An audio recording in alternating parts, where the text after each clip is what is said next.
మరోసారి మాయమాటలతో ప్రజలను మోసం చేసేందుకు రేవంత్ రెడ్డి బయలుదేరారని విమర్శించారు బీజేపీ ఎంపీ అభ్యర్థి రఘునందన్ రావు. 2000 నుంచి 4000 పెన్షన్ ఇవ్వలేని రేవంత్ 2 లక్షల రుణమాఫీ ఎలా చేస్తారని ప్రశ్నించారు. చెరుకు ఫ్యాక్టరీ తెరిపించేందుకు సెప్టెంబర్ వరకు ఎందుకు అన్నారు. చెరుకు ఫ్యాక్టరీ తెరిపించేందుకు ఎన్నికల కోడ్ అడ్డు కాదని, రేవంత్కు చేతగాదని చెబితే తాను అనుమతి తీసుకొస్తానన్నారు రఘునందన్ రావు. అమలు చేయండి, దానికి ఎలక్షన్ కోడ్ అడ్డం ఉండదు. ఒకవేళ దానికి ఎలక్షన్ కోడ్ అడ్డం ఉంటే చెప్పుర్రి, నేను పోయి పర్మిషన్ తీసుకొని వస్తా ఎన్నికల సంఘం దగ్గరికి వెళ్ళి. రేపే తెరువురి నిజాం షుగర్ ఫ్యాక్టరీని. సెప్టెంబర్ 17 దాకా ఎందుకన్నా దాన్ని ఓరాయిలింగ్ చేయాలి, మిషన్లు తుడవాలి. సెప్టెంబర్లో చెరుకు వస్తుంది కదా, అది వచ్చే వరకు కంపెనీని రెడీ పెట్టుండ్రి. సెప్టెంబర్ 17కు నిజాం షుగర్ ఫ్యాక్టరీ తెరవడు, 15 ఆగస్టుకు రైతు రుణమాఫీ జరగదు. ఆయన తుపాకి రామన్ లెక్క పిట్టలు దొరలేక ఆయన చెప్తే ఈయన అంతకంటే 2 ఆకులు ఎక్కువ అబద్ధాలు చెప్పిపోతా ఉన్నాడు, ప్రజలని మోసం చేస్తూ ఉన్నాడు తప్పితే ఇంకొకటి ఏం లేదు. పింఛను 2000 తీసుకుపోయి 4000 చేయడం చేత కాలేదు రేవంత్ రెడ్డి గారికి. కానీ 2 లక్షల రైతు రుణమాఫీ అవుతుంది, 100 కోట్లు పెట్టి నిజాం షుగర్ ఫ్యాక్టరీ తెరుస్తాం. ఇట్లాంటి మాయమాటలన్నీ కూడా కేవలం ఓట్ల కోసమే రేవంత్ రెడ్డి గారు మాట్లాడుతున్నారు తప్ప ఇంకొకటి కాదు.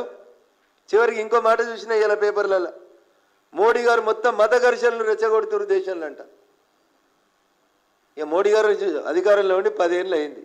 జరిగిన మత ఘర్షణలన్నీ మీ కాంగ్రెస్ పాలిత రాష్ట్రాల్లో లేకపోతే మీ ఇండియాకి పరోక్షంగా సహకరిస్తున్నటువంటి మీ మిత్రుల పాలిస్తున్న రాష్ట్రాల్లో జరిగిన ఘర్షణలు ఎన్నో ఒకసారి మీరు ఆలోచించుకోండి. ఈ దేశం ప్రశాంతంగా ఉంది గత 10 సంవత్సరాలుగా నరేంద్ర మోడీ గారి పాలనలో. మీలాగా హైదరాబాద్లో ముఖ్యమంత్రిని మార్చాలనుకుంటే హైదరాబాద్లో మత కల్లాలు చేసుడు భారతీయ జనతా పార్టీకి తెలియదు. మీరు కదా ఒక ముఖ్యమంత్రిని దించి ఇంకో ముఖ్యమంత్రిని కాంగ్రెస్ పార్టీ ఆయనను పెట్టాలనుకుంటే భాగ్యనగరంలో మత ఘర్షణలు చేసింది, మత చిచ్చులు చేసింది మీరు. ఇక మా జిల్లాకి వెళ్ళి ఇంకొక ఆయన ఉన్నాడు, జనాలు ఆయనను వదిలేస్తే ఆయన జనాల్ని వదిలేసిన అని చెప్తాడు. ఆయన చెప్తున్నాడు కింద రోడ్ అవతల ఉన్న గాంధీ భవన్లో కూర్చొని అర్ధగంట కింద చెప్తున్నాడు, ఊరూరికి బ్యాంకులు పెట్టిందంట ఇందిరమ్మ, ఊరూరికి బ్యాంకులు తెచ్చిందంట ఇందిరమ్మ.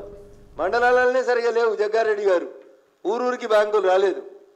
బ్యాంకుల్ని జాతీయీకరణ చేసి 40 ఏళ్ళు అయితే ఒక్క గరీబోడు కూడా బ్యాంకు మెట్లు ఎక్కకుండా చూసిన ఘనత కాంగ్రెస్ పార్టీది.